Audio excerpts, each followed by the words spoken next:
Kalau nggak salah itu ya, disalahkan arah mata angin. Itu pertama kali dalam sejarah bahwasanya mata mata angin bisa salah gitu ya. Keren. Naruto belum keluar lagi ya. Ya, siap. Ketiga, pengaruh Jokowi di dunia internasional sudah sangat lemah ya. Ke kondisi di Indonesia yang carut marut dan tak kunjung teratasi bahkan makin terpuruk ya. Membuat posisi tawar Indonesia sangat lemah. Posisi tawarnya ya negosiasinya nggak terlalu bagus kan ya. Ini disebabkan kepemimpinan Jokowi yang lemah dan tidak berwibawa ya, tidak berwibawa. Nah, tante kutip saya ulangin lagi. Ini disebabkan kepemimpinan Jokowi yang lemah dan tidak berwibawa sehingga tidak mampu mengendalikan pemerintahan. Semua jalan sendiri-sendiri bahkan terbentuk kubu-kubu.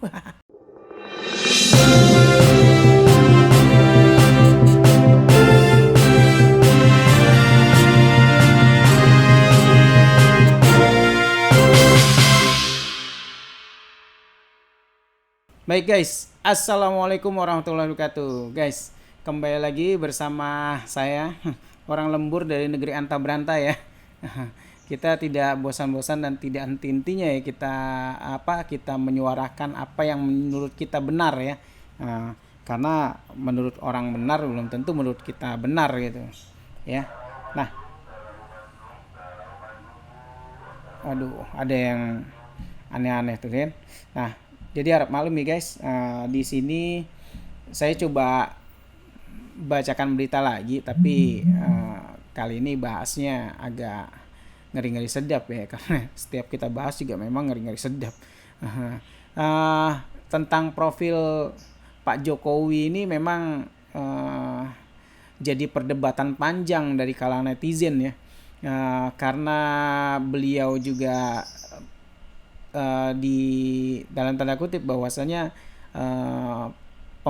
para politisi dan aktivis itu sudah pernah menggugat ya 66 kebohongan Jokowi di PN Jakpus kalau nggak salah. Terus lagi pula sekarang juga ada kasus ijazah palsu yang belum kelar ya. Sementara Gus Nur sudah menjadi korban ya.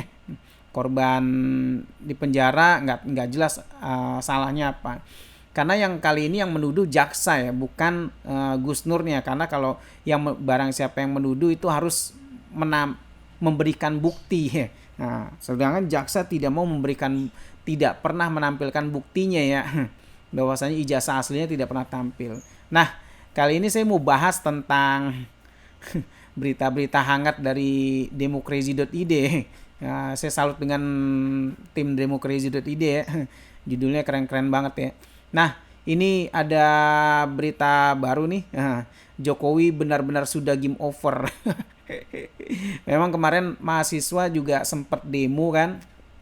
Sempat ramai itu di DPR, terus juga di Solo juga ada, terus ada di Lampung juga ada. Nanti kita coba tampilkan. Nah, kali ini kenapa sih memang benar-benar sudah game over? Ya karena mungkin dari kasus 300T, terus lagi kasus Kanjuruhan yang belum kelar, terus lagi yang timnas Israel sekarang ini nggak jadi kan, Piala Dunia U20 nggak jadi, terus disebabkan karena umat Islam pada demo gitu. Padahal enggak ya, FIFA itu mencabut statusnya jadi tuan rumah itu karena tragedi Kanjuruhan ya. Kalau buzzer ngomong nyeleneh gara-gara umat Islam ya tetap kita kan harus menolak kedatangan timnas Israel sebagai penjajah ya. Di sisi lain FIFA menegaskan bahwasannya itu tragedi Kanjuruhan ya, dan FIFA juga fair orangnya. FIFA timnya fair lah ya, bahwasannya bukan karena itu ya, dan mereka juga tahu bahwa itu penjajah. Kalau orang otaknya udah sadar sih bagus gitu kan, lebih fair gitu kan. Kalau yang di sini munafiknya banyak banget gitu. Baik guys, ini saya bacain lagi ya dari democrazy.id ya. Gila keren banget nih. Ini Jokowi benar-benar sudah game over. Gila keren guys. Nah, di sini oleh Solihin MS ya, pemerhati sosial dan politik ya. Indonesia gagal menjadi tuan rumah perhelatan akbar Piala Dunia U20 setelah FIFA secara resmi ya mencoret nama Indonesia karena berbagai alasan ya. Ya kalau dicoret itu karena timnas Israel Piala U20 ya kita juga turut prihatin ya, tapi karena kita juga menolak timnas Israel ya ya bagaimana ya ya gitu deh ya. Lanjut lagi ya, dan kemungkinan penyelenggaranya adalah Qatar yang memiliki stadion indah dan mega ya. Ya kalau Qatar ya silahkan ya, kalau negara lain ya kan Qatar kan juga negara muslim ya. Dulu pernah Piala Dunia juga sempat tim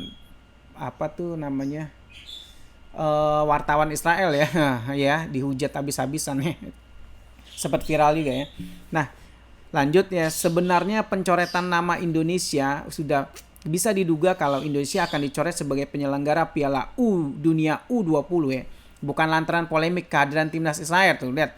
Bukan lantaran polemik kehadiran timnas Israel ke Indonesia.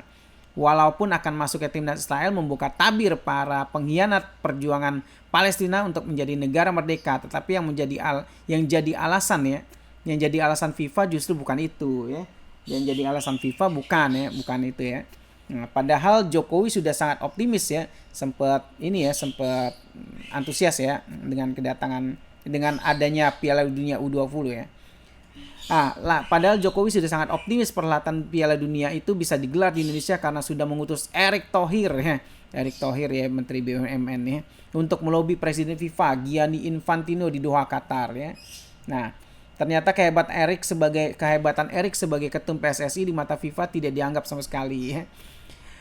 Bahasanya agak saya perhalus ya. Ternyata kehebatan Erick sebagai ketum PSSI di mata FIFA mungkin belum dilirik ya. Kalau tidak dianggap sama sekali ini kayaknya kasar banget kayak. Ya silahkan ya netizen menilai ya. Nah, sungguh ini awal yang buruk bagi Erick dan akhir yang mengecewakan bagi Jokowi ya. Paling tidak ada 3 alasan ya. 3 alasan utama ya kenapa Indonesia gagal melobi Presiden FIFA ya. Dan Indonesia sudah tidak dianggap penting lagi oleh FIFA ya. Dan kegagalan ini sebagai gambaran Jokowi yang sudah mulai game over. Kita coba bahas nih 3 alasan nih Jokowi game over. Gila, ngeri banget nih. Ya. Ketiga alasan itu adalah pertama, posisi timnas Indonesia yang dianggap kurang strategis dalam persepak bolaan dunia ya. Kalau seringnya ribut-ribut ya mending gak usah lah ya daripada ribut karena kelompok doang gak jelas gitu kan. Nah lanjut lagi, seandainya timnas Indonesia memiliki posisi yang penting dalam peringkat dunia sehingga memiliki posisi tawar yang tinggi, kemungkinan akan dipertimbangkan dan tidak dicoret begitu saja ya. Tapi karena timnas Indonesia levelnya masih di bawah dan bisa masuk kompetisi karena giveaway sehingga tidak punya nilai tawar sama sekali ya. Kedua ya tidak punya nilai tawar ya. Nggak ada nilai plusnya istilahnya. Kedua, kelalaian pemerintah Indonesia dalam mengatasi tragedi Kanjuruhan Oktober 2022 ya. Seperti apa yang telah dirilis oleh FIFA ya, secara resmi bahwa kasus Kanjuruhan sebagai alasan utama dibatalkannya Indonesia sebagai host Piala Dunia U20 ya. Ini artinya penanganan kasus Kanjuruhan yang tidak komprehensif dan tuntas menyebabkan Indonesia harus menghadapi berbagai sanksi FIFA. Bisa jadi ke depan masih ada sanksi-sanksi yang lain ya. Bisa jadi, betul kan? Nah, ternyata penanganan kasus Kanjuruhan ini tampak saling lempar tanggung jawab ya. Seolah tidak ada pihak atasan yang harus bertanggung jawab sehingga penyelesaian berlarut-larut dan tidak tuntas ya. Terakhir terdakwanya dinyatakan bebas ya. Kalau nggak salah itu ya, disalahkan arah mata angin. Itu pertama kali dalam sejarah bahwasanya mata angin bisa salah gitu ya. Keren. Naruto belum keluar lagi ya. Ya.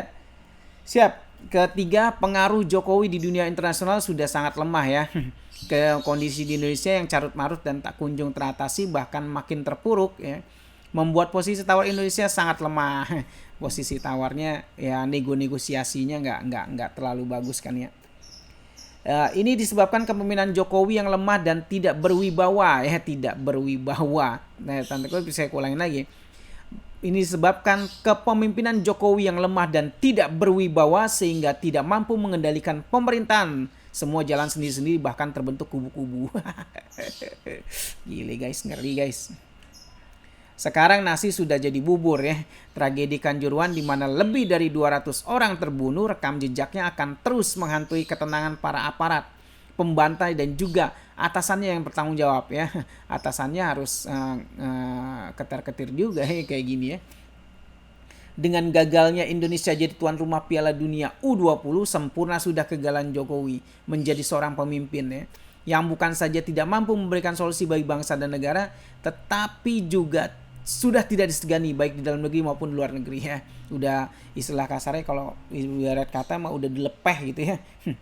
Di dalam negeri, Jokowi telah berhasil membuat para menterinya saling cakar-cakaran satu sama lain dan para pegawai saling pamer kekayaan hasil korupsi ya. Terakhir pajak ya, terakhir Mahfud MD sama Sri Mulyani, siapa lagi itu ya. Nah, ya kalau Mahfudnya kalau nggak salah sih mau dilaporkan itu kan, ya laporin aja lah, kalau memang salah ya ajar aja ya kan. Nah, lanjut lagi ya. Di luar negeri nama Indonesia makin tenggelam ke dalam laut yang dalam. Waduh, kalimatnya keren banget ya. Masih mau bertahan, kok masih ada wacana tambah jabatan? Logika seperti apakah yang digunakan? Ya logikanya logika buzzer dong, ya kan? Karena kan selama ini kan dipolesnya sama siapa gitu, ya kan? Kita kan juga sebagai orang yang waras gitu kan, nggak mungkin lah kayak mikir-mikir sampai 3 periode gitu kan. Mengingat tragedi depan Bawaslu aja, di mana saya sempat ya menyaksikan ya langsung ya di pinggir-pinggir situ ya. Nah itu juga ngeri banget itu. Bukan ngeri sedap, ngeri banget gitu ya. Aduh, kasus-kasus seperti ini ya membuat kita jadi miris ya. Sebagai anak bangsa ya kita tetap harus menyuarakan apa yang patut kita suarakan ya. Nah guys, apa sih menurut kalian yang harus dibenahi oleh Jokowi, atau memang Jokowi ini benar-benar sudah game over ya. Kalian bisa tulis di kolom komentar nanti kan. Baik, sekian dulu dari saya dari orang lembur dari ujung negeri Anta Beranta ya. Memang nggak terkenal negerinya, tapi kita tetap bisa menyuarakan kebenaran melalui sosmed ini. Baik, sekian dari saya. Wassalamualaikum warahmatullahi wabarakatuh.